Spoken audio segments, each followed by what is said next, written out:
A ver, ¿y si la manera en que hemos entendido el trabajo espiritual estuviera en el fondo equivocada?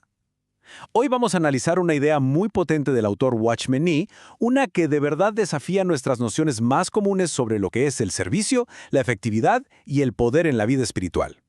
Hay que estar atentos, porque esto podría cambiar la perspectiva de muchísimas cosas. Vamos a empezar con una pregunta que va directo al corazón del asunto, a nuestras motivaciones.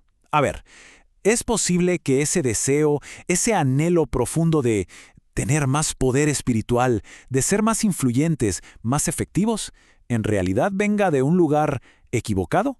Y bueno, aquí tenemos la respuesta que da el texto, y es contundente, no se anda con rodeos. La motivación, al parecer, lo es todo.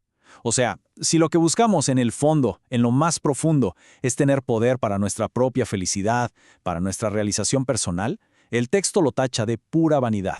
Es una idea, bastante radical, y es la base de todo lo que vamos a ver ahora. Bien, para desglosar esto, vamos a seguir 5 puntos clave. Primero, el paradigma de la obra espiritual. Después, la gran diferencia, alma contra espíritu. Luego, ¿por qué la cruz viene antes del poder? Cuarto, la obra entendida como un fluir. Y por último, cómo seguir esa corriente del espíritu. ¿Listo? Entremos en el primer punto, el paradigma de la obra espiritual. Y es que claro, antes de hablar de soluciones, el texto insiste en algo muy lógico. Hay que diagnosticar bien el problema. Y el problema, como vamos a ver, está en un lugar que quizá no es el primero que se nos viene a la mente. Está en nuestro propio yo. Y aquí es donde la cosa se pone, realmente radical. Porque según lo que leemos, el mayor pecado no es lo que casi siempre pensamos. No se trata de una lista de cosas malas que hacemos, no. Se trata de la dirección, del enfoque fundamental de nuestra vida. Vivir para uno mismo, incluso si es para buscar metas que parecen espirituales, ese es el verdadero problema de fondo. La lógica que presenta es bastante directa, ¿no? Cuando la vida espiritual gira en torno al yo, pues se estanca, se queda sin salida. El texto usa esa analogía tan conocida del grano de trigo. Si no muere, si no se entrega, se queda solo, no da fruto. Es igual, dice, con una vida espiritual que solo busca acumular para sí misma, al final se seca. El verdadero alimento, entonces, se encuentra justo en lo opuesto, en entregar esa vida para otros. Ok, ahora llegamos a lo que es, digamos, el corazón de toda esta enseñanza. Es la pieza clave que hace que todo lo demás encaje. La diferencia, y es una diferencia fundamental, entre el alma y el espíritu. Estamos hablando de dos fuentes de poder que, según el texto, no podrían ser más distintas. Empecemos con el alma. Y aquí hay que hacer una aclaración importante. En este contexto, el alma no es algo malo, para nada. Es sencillamente todo lo que nos hace ser quienes somos de forma natural. O sea, nuestra mente, nuestras emociones, nuestra voluntad, nuestro intelecto, nuestros talentos.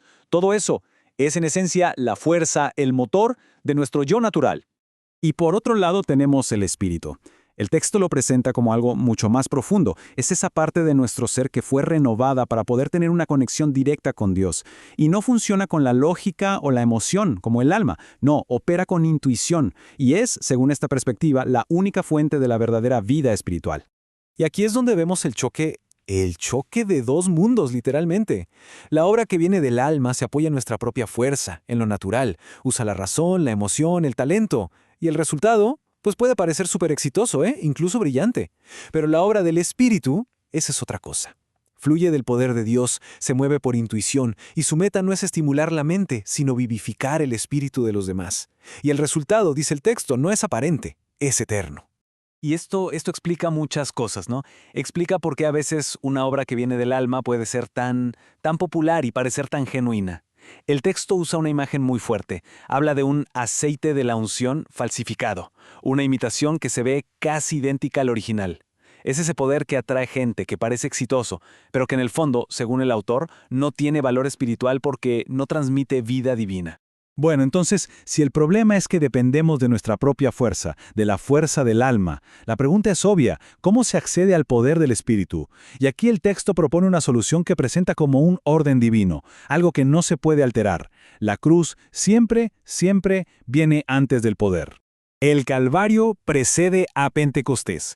Esta frase, de verdad, lo resume todo. Es un patrón. Así como la muerte y resurrección de Cristo ocurrieron antes de que se derramara el Espíritu, el texto aplica ese mismo patrón a la vida del creyente. O sea, la muerte de nuestro yo es el requisito, el paso previo indispensable para poder recibir el poder de Dios.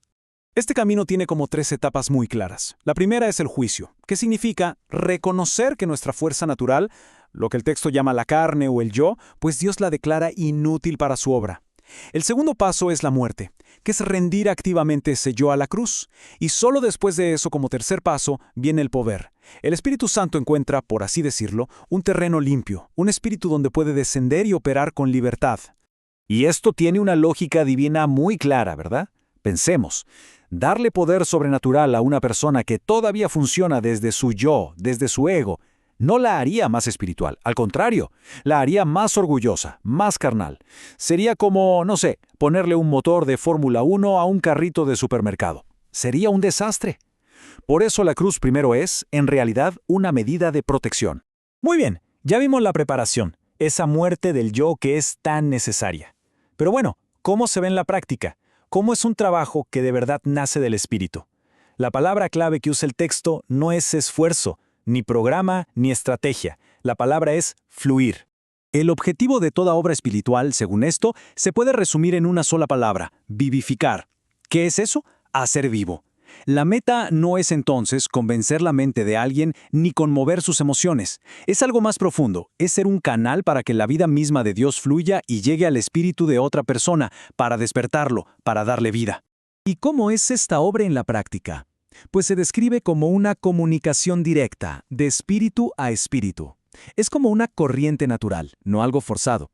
Y por eso mismo, el espíritu de la persona que sirve tiene que estar abierto, sin cargas, para que pueda ser un buen canal. El foco entonces nunca está en lo de afuera, sino en edificar la vida interior de los demás. Y con esto llegamos al último punto, que es quizá el más sutil de todos. Ok, una vez que la obra ya está en marcha, ¿cómo hacemos para que se mantenga espiritual? Aquí viene una advertencia muy importante. Una obra puede empezar de forma genuina, con la dirección de Dios, con unción, pero con el tiempo corre el riesgo de volverse mecánica, de convertirse en una rutina, en una organización, en una máquina que sigue funcionando por pura inercia, incluso cuando la vida del espíritu ya no está ahí. Así que la responsabilidad del obrero no es mantener la máquina andando a toda costa. No, el deber principal es otro. Es tener la sensibilidad para poder discernir por dónde se está moviendo la corriente del espíritu ahora, en este momento, y seguirla. Y ojo, que eso a veces puede significar cambiar de rumbo o incluso detener algo que en el pasado funcionó muy bien. ¿Y cómo se da uno cuenta de esto? El texto da algunas señales muy prácticas. Por ejemplo, cuando el trabajo deja de ser un gozo y se vuelve una carga pesada. O cuando de repente nos damos cuenta de que estamos tan ocupados trabajando para Dios que ya no tenemos tiempo con Dios. O cuando todo depende de nuestra propia inteligencia, de nuestra energía, para que no se caiga. Todas esas son alarmas. Son señales de que la corriente del espíritu quizá ya se movió a otro lado. Al final de todo este análisis, llegamos a una pregunta que de verdad lo cambia todo. Nos hace ver que la medida del valor de una obra no es qué tan grande es, ni qué tan popular. La pregunta clave es mucho, mucho más simple y directa. Y la pregunta es, ¿quién está realmente obrando? ¿Es el yo, con todos sus talentos naturales, su capacidad y sus buenas intenciones? ¿O es Dios mismo fluyendo a través de un espíritu que ya pasó por la cruz, que se ha rendido por completo a Él? Esa es la gran distinción, la elección fundamental que este texto nos deja sobre la mesa para reflexionar.